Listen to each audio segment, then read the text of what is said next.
अब तिनको জানেনই না যে উনার মেয়ের যে বিবাহ হয়ে গেছে, খেয়ে দিয়েছে নবীজি। জুড়ে বলেন না, খেয়ে দিয়েছেন নবীজি।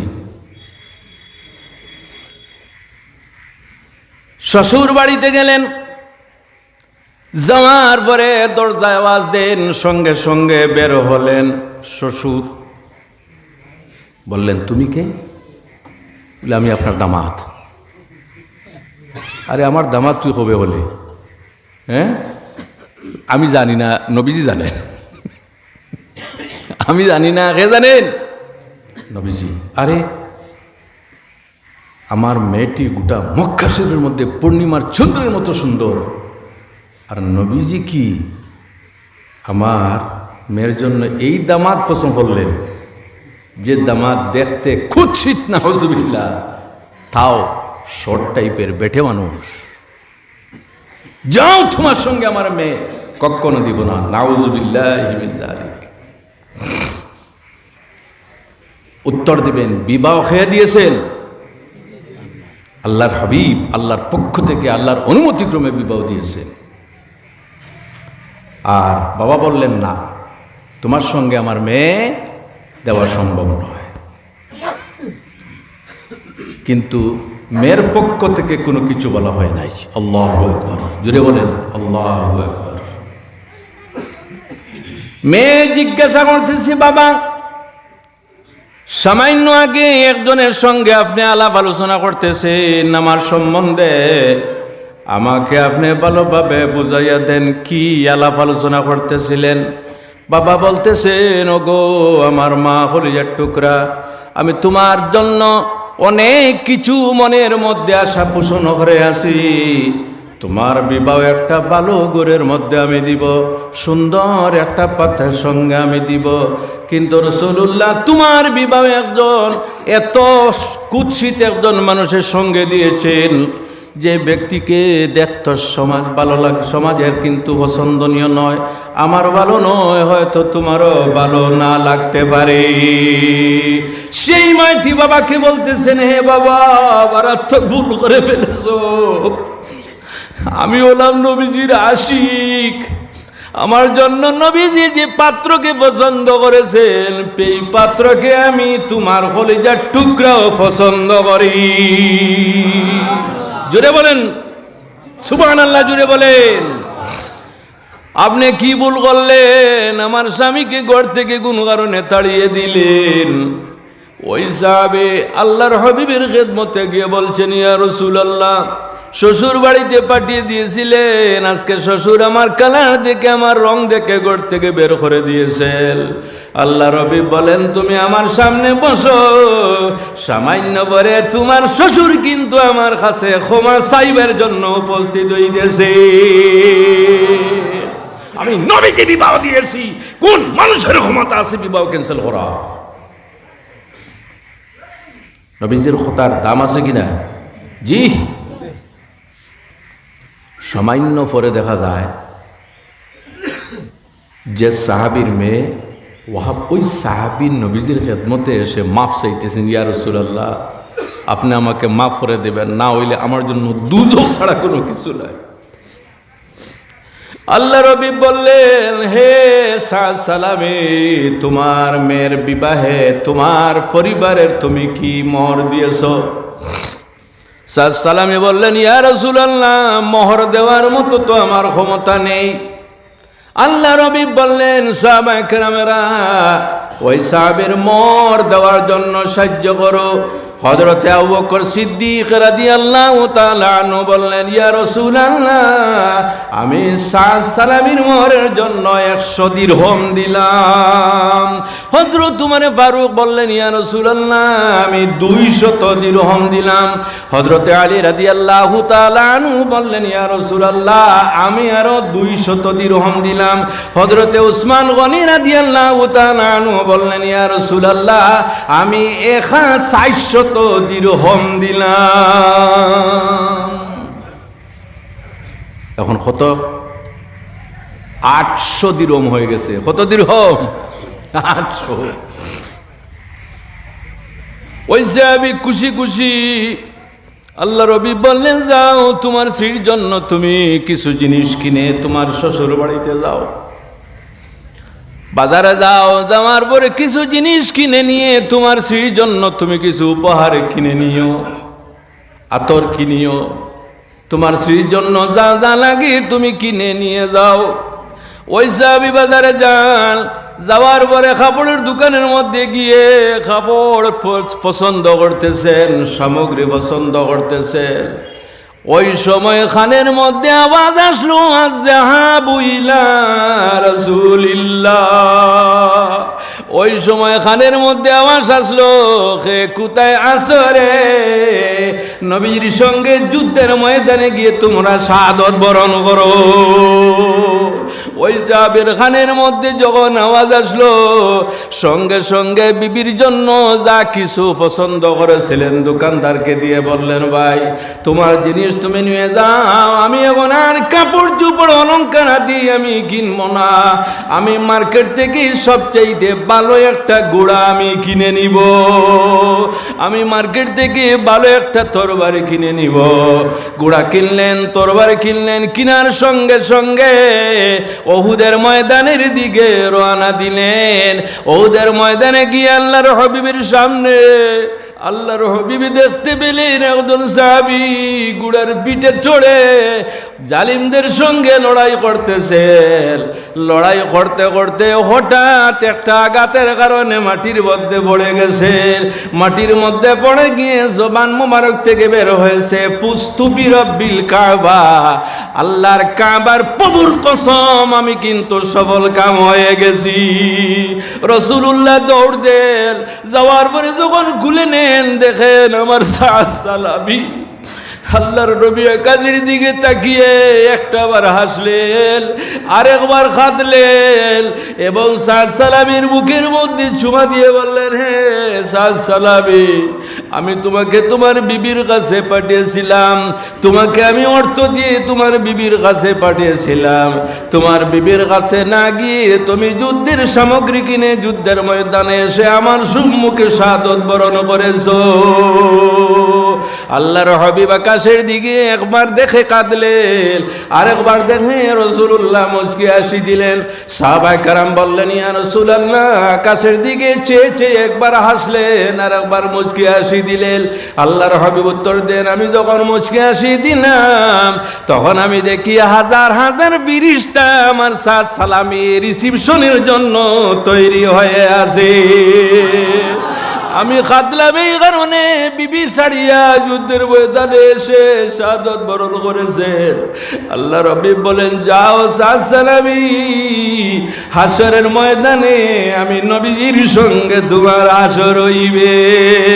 আল্লাহুম্মা সাল্লি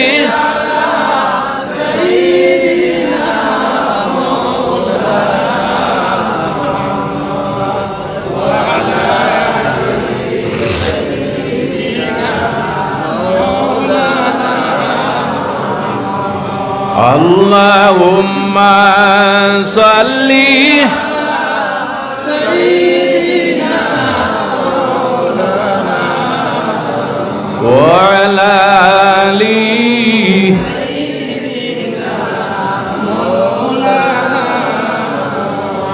ভাইয়েরা, সামনে যদি জায়গা খালি থাকে তাহলে আপনারা একটু একটু সামনের দিকে অগ্রসরে বসেন।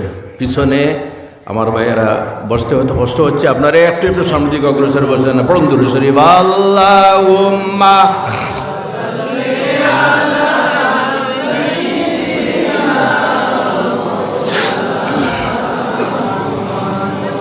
ওয়া আলা আলি সাইয়্যিদিনা।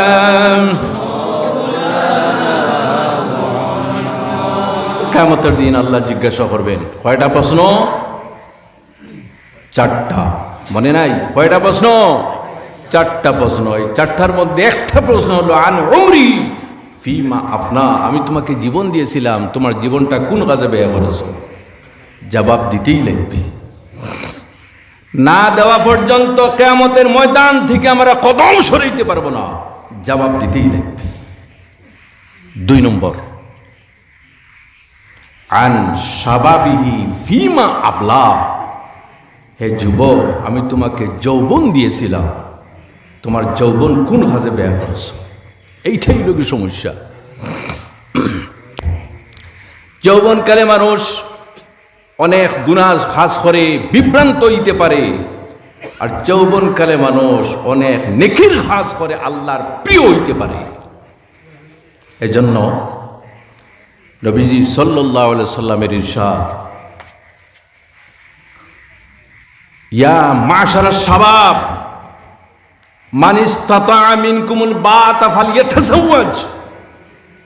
হে যুবকেরা, যদি তোমাদের সামর্থ্য থাকে তাহলে তোমরা বিবাহ করে নাও, যদি সামর্থ্য থাকে। ফাইন্নাহু আগাদ্দু লিল বাসর, সেই বিবাহ করাটা তোমার চক্ষু সংযত রাখার মাধ্যম হবে। ওয়া আহসানু লিল ফারাজ, এবং তোমার গোপনীয় স্থান হেফাজতে থাকবে। এটা কার কথা? নবীজির কথা। জুড়ে বলেন, কার কথা? নবীজির কথা। হ্যাঁ, কোনো যুবক উত্তর দিতে পারে, আমার তো খাওয়াইবার কোনো ব্যবস্থা নেই, ফিন্দাইবার কোনো ব্যবস্থা নেই। যদি কোনো কিছুর ব্যবস্থা থাকে না তাহলে তুমি নিরুপায়। কিন্তু এমন কোনো যুবক নেই যে খাওয়াইবার ব্যবস্থা করতে পারবে না, ফিন্দাইবার ব্যবস্থা করতে পারবে না। আমার তো দেখা মতে মা বাবা থাকা অবস্থায় কোনো ছেলের যদি বিবাহ হয় তাহলে ছেলে তো রুজি রোজগার করে, কিন্তু সমস্ত বরণ পোষণ মা বাবা দিয়ে থাকেন, ঠিক কিনা আমার ভাইরা? এজন্য আল্লাহর হাবিবের ইরশাদ, যদি তোমাদের ক্ষমতা থাকে তাহলে কি করো তোমরা? ফালইয়াতাযাওয়াজ, তোমরা বিবাহ করে নাও। তারপরে প্রশ্ন আসতে পারে, যার ক্ষমতা নেই, ওয়ামান লাম ইয়াস্তাতি ফালাইহি বিসওম ফাইন্নাহু লাহু বিজা। আর যে যুবকের বিবাহ করার কোনো ধরনের ক্ষমতা একেবারে নেই, আল্লাহর হাবিব আলাইহিস সালাম বলেন তার জন্য একটা মেডিসিন আছে, তার জন্য একটা উপায় আছে। এই উপায়টা বলবো? জি, উপায়টা বলবো না আজ থাক অন্য কোনো দিন বলবো? জি, হইলে ভালো হইব। এটা জুড়ে বলেন না আপনারা? আল্লাহর হাবিব বলেন, মান ইসতাতা মিনকুমুল বাতা ফালইয়াতাযাওয়াজ ফাইন্নাহু আগাদ্দু লিল বাসারি ওয়া আহসানু লিল ফারাজ ওয়া মান লাম ইয়াস্তাতি ফালাইহি বিসওম ফাইন্নাহু লাহু বিজা। যাদের বিবাহ করার ক্ষমতা নাই তাদের জন্য আল্লাহর হাবিব বলেন তাদের জন্য মেডিসিনটা হলো তারা যেন রোজা রাখে। কি রাখে? একটু জোরে আওয়াজ দেন, কি রাখে? রমজান মাসে রোজা রাখি না, আর আপনি বলতেছেন রোজা রাখো। জি বাইরে আমার, এই যে রোজা আসতেছে, এই রোজাটা কোন কারণে আল্লাহর হাবিব বললেন তোমরা রোজা রাখিও? রোজা রাখলে মানুষের মধ্যে যে একটা পাওয়ার আছে, এই পাওয়ারটা কিন্তু দমন হয়ে থাকে। কোন পাওয়ার? সেক্স পাওয়ার যেটা আছে সেটা কিন্তু মানুষের দমন হয়ে থাকে যদি ঠিক মতে রোজা রাখে। এজন্য আল্লাহর হাবিব বলেন তোমরা রোজা রাখিও, তাহলে তোমরা কিন্তু পবিত্র অবস্থায় থাকবে। কেউ মানবে না, যতটুকু বিশ্বাস লাগে গুনার দিকে যাইব, কিন্তু রোজা না। বাবা এত বেশি কষ্ট। হ্যাঁ, এজন্য আমার ভাইয়েরা আল্লাহর হাবিব আলাইহিস সালাম বলেন 2 নম্বরে হলো তোমার যৌবনকাল। এই যৌবনকালটা এত বেশি ভয়ানক আমার ভাইয়েরা।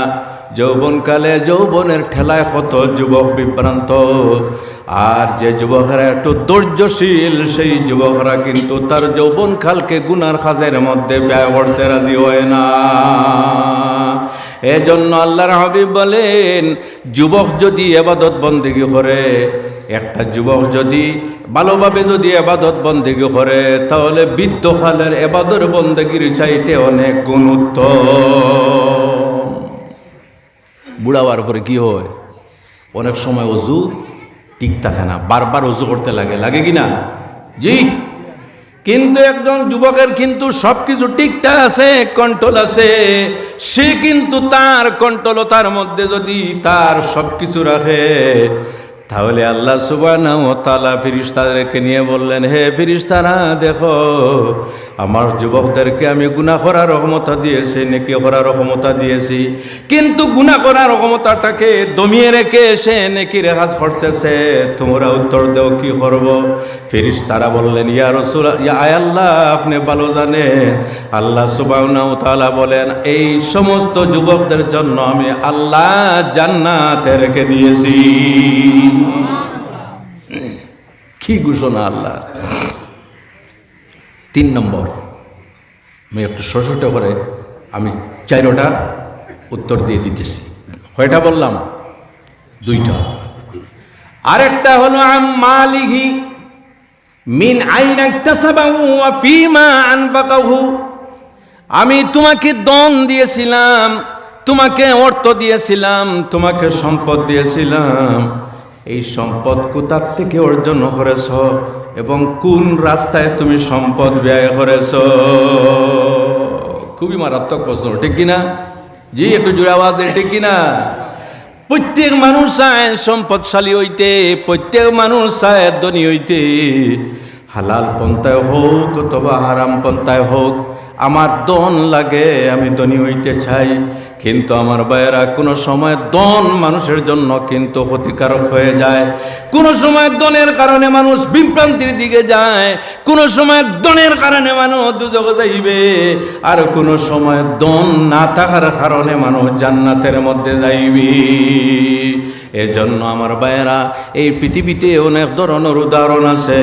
আমাদের কি ধন আছে, আপনাদের কি ধন আছে, কিন্তু এই পৃথিবীর মধ্যে এমন ধনী মানুষ ছিল যে ধনী মানুষের গোডাউন যেগুলা ছিল, সেই গোডাউনের চাবি বন্ধ করতে গিয়ে 70টা উটের প্রয়োজন হইত। আল্লাহু আকবার বলেন। নাম জানতে চান? জি, এর নাম হলো কারুন। এর নাম কি? আমরা অনেক সময় নেই তো কারুনের মতো, জি বলি কিনা? ভাইয়েরা আমার, যদি আল্লাহ আপনাকে ধন দেন, তাহলে ধনের হক কিন্তু আদায় করতে লাগবে। কি হক? কোরআন শরীফে আল্লাহ বলেন, ওয়াফি আমওয়ালিহিম হাক্কুল লিসাইলি ওয়াল মাহরুম। যারা সওয়ালকারী, যারা ভিক্ষুক এবং যারা বঞ্চিত, তাদের হক আপনার ধনের মধ্যে আছে। ধন শুধুমাত্র তোমার নয়, ধনের মধ্যে শুধুমাত্র তোমার অধিকার নয়, তো এই ধনের মধ্যে গরিব যারা আছে তাদের অধিকার আছে, ধনের মধ্যে বঞ্চিত যারা আছে তাদের অধিকার আছে। গতিকে আমার ভাইয়েরা, এই ধন যদি হয়, তাহলে এই ধন যদি একটা পর্যায়ে যদি পৌঁছে যায়, তাহলে যাকাত দেওয়াটা কিন্তু আপনার জন্য ফরজ। কোনটা ফরজ? জোরে বলেন কোনটা? যাকাত। জোরে বলেন কোনটা? যাকাত। যাকাত দিতেই লাগবে আপনার। হায় হায়, যাকাতের হিসাব উলামায়ে কেরামের কাছ থেকে আপনারা নেবেন, অনেক লম্বা হিসাব। তবে অন্যান্য নবীগণের উম্মতের উপর যাকাত ছিল সম্পদের 4 ভাগের 1 ভাগ। কয় ভাগের 1 ভাগ? জোরে বলেন, কয় ভাগের 1 ভাগ? আর নবীজির কারণে, নবীজির উম্মতের জন্য আল্লাহ সম্পদের হিসাব দিয়েছেন 40 ভাগের 1 ভাগ। আল্লাহু আকবার। ওই হিসাবটা যদি থাকতো 4 ভাগের 1 ভাগ, তাহলে কি অবস্থা হইতো? জি, ওই চিন্তা করে তো কারুন ধ্বংস হয়ে গেছে। মুসা কলিমুল্লাহ বললেন, হে কারুন, তোমার সম্পদের যাকাত দেওয়া লাগবে। সে বলল, কতটুকু? 4 ভাগের 1 ভাগ। দেখা গেল 100 টন সোনা অথবা রূপা যাকাত দিতে লাগবে। চিন্তা করল, রে 100 টন না, যাকাতও দিব না। আর মুসা কলিমুল্লাহ যে যাকাতের ফতোয়া দিয়েছেন, জীবনে আর ফতোয়া যাতে দিতে পারেন না, এইভাবে ব্যবস্থা করবো। নাউজুবিল্লাহি মিন যালিক। অনেক উলামায়ে কেরাম হক কথা বলেন, কোনো কোনো মানুষ খারাপ পায়, খারাপ পান, কোনো অসুবিধা নেই। খেয়াল করছেন? হক হক বলতেই লাগবে। মুসা কলিমুল্লাহ বললেন, এ কারুন, যাকাত তোমার দিতে লাগবে। হিসাব করে দেখলো 1000 টন সোনা রূপা যাকাতের মধ্যে দিতে লাগবে। তখন মনে মনে ভাবলো যাকাত দেব না, আর যাকাতের ফতোয়া যাতে না দেন এমন ভাবের ব্যবস্থা করব। মুসা কলিমুল্লাহ প্রত্যেক ঈদের দিন ইসলামের বিভিন্ন খাস নিয়ে, ইসলামের বিভিন্ন টপিক নিয়ে আলাপ আলোচনা করেন। জিনা করলে কি হয়, যাকাত না দিলে কি হয়, এইভাবে আলাপ আলোচনা করেন। সে একজন নারীকে ধনের লোভ দেখিয়ে সে খাড়া করে বলল, হে নারী, তোমাকে আমি প্রচুর ধন সম্পদ দেব, কিন্তু একটা কাজ তোমার করতে লাগবে। সেই নারীটি কিন্তু গর্ভবতী নারী। তুমি এক কাজ করতে লাগবে। মুসা কলিমুল্লাহ এই যখন বলবেন জিনার কথা, বেবিচারের কথা, তখন তুমি জিজ্ঞাসা করিও এই জিনার শাস্তি, বেবিচারের শাস্তি শুধু আমাদের জন্য না, তোমার জন্য না, সবার জন্য। তখন তুমি বলিও। মুসা কলিমুল্লাহ বললেন, কারণ যাকাত দিতে লাগবে। সে কিন্তু একটা ব্যবস্থা করলো বদনাম উঠাইবার জন্য। তখন সেই মহিলাটা বলল, হে মুসা, এই যে জিনার কথা বলতেছেন, এর শাস্তিটা শুধুমাত্র আমাদের জন্য প্রযোজ্য না, আপনার জন্য প্রযোজ্য না, আমার জন্য প্রযোজ্য। তাহলে হে মুসা, তোমার জন্য যদি প্রযোজ্য হয় তাহলে নাউজুবিল্লাহ, তুমি আমার সঙ্গে বেবিচার করে আমার জীবনটা বরবাদ করে দিয়েছো। জুড়ে বলো নাউজুবিল্লাহি মিন যালিক। কোন মানুষের উপর মিথ্যা তহমত উঠানো কিন্তু গুনাহ কবিরা। মনে রাখবেন, অনেক মানুষ বলে পথের হাঁটা সরাইয়া দেই, মিথ্যা তহমত উঠাইয়া, নাউজুবিল্লাহি মিন যালিক। কোন নবী? মুসা কলিমুল্লাহ। জোরে বলেন, কোন নবী? যখন শুনছেন ওই মহিলা বলতেছে, আপনি আমার সঙ্গে নাউজুবিল্লাহ বেবিচার করেছেন, আল্লাহু আকবার। মুসা কলিমুল্লাহ রাগান্বিত নবী ছিলেন, লিগেল পয়েন্টে রাগান্বিত। মুসা কলিমুল্লাহ বললেন, হে নারী, সত্য কথা বলো, তোমাকে খেয়ে বুঝিয়েছে সম্পদ দিয়ে, লালচ দিয়ে। তখন সেই মহিলাটি বলল, ওই কারুন আমাকে সম্পদের লালচ দিয়ে আপনার উপর তহমত উঠেবার জন্য সে বলেছে। ডাক দিলেন, কারুন কই, তাড়াতাড়ি আসো। কারুন যখন আসলো, মুসা কলিমুল্লাহ সঙ্গে সঙ্গে জমিনকে অর্ডার দিলেন, ইয়া আরদু হুজি, হে জমিন, এই কারুনকে তুমি পাকড়াও করো। সঙ্গে সঙ্গে কারুনের টকনু পর্যন্ত পায়ের মধ্যে ঢুকে গেছে। আল্লাহু আকবার। আবার বললেন, ইয়া আরদু হুজি, হে জমিন, ওকে পাকড়াও করো হাঁটু পর্যন্ত। আবার বললেন পাকড়াও করো কোমর পর্যন্ত। আবার বললেন পাকড়াও করো গলা পর্যন্ত। তখন হযরত মুসা কলিমুল্লাহ রাগ কিন্তু শেষ হয় নাই। শেষে হযরত মুসা কলিমুল্লাহ বললেন, এই কারুনের যত সোনা রূপা, যত সম্পদ আছে, সমস্ত সম্পদ আনা হোক। সমস্ত সম্পদ আনা হলো, ওর মাথার উপর দেওয়া হলো। হাদিসের মধ্যে বর্ণিত, কিতাবের মধ্যে লেখা আছে, আজ পর্যন্ত কারুন সম্পদ সহ মাটির নিচে যাইতেছে। নাউজুবিল্লাহি মিন যালিক। একটা অর্ডার না মানার কারণে বাহানা করে। কোনটা? যাকাত। কোনটা? একটু জোরে আওয়াজ দেন, কোনটা? অনেক মানুষ আছে সম্পদের মালিক কিন্তু যাকাত দিতে রাজি হয় না। গতিকে ধনের হক আদায় করতে লাগবে। 4 নম্বর, এই 4 নম্বরটা বর্ণনা করে আমি আমার ওয়াজ শেষ করব। বলবো? জি, 4 নম্বর। আল্লাহ রাব্বুল আলামিন বলে, আল্লাহর হাবিব বলেন, ওয়ান ইলমিহি মাযা আমিলা ফীমা আলিমা। আল্লাহ জ্ঞান সম্পর্কে জিজ্ঞাসা করবেন, তোমার জ্ঞান অনুযায়ী তুমি কি আমল করেছ।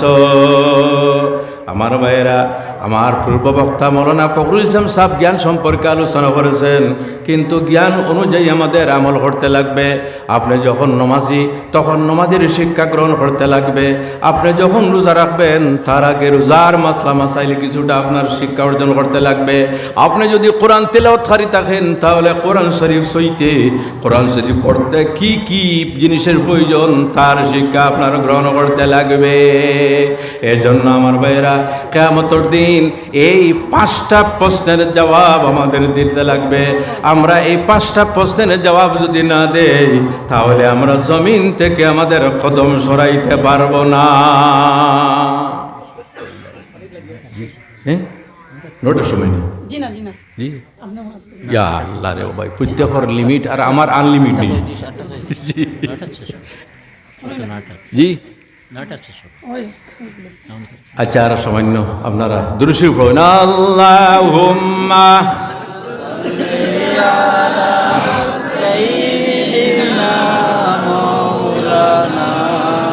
জোরে জোরে ওয়ালা আলি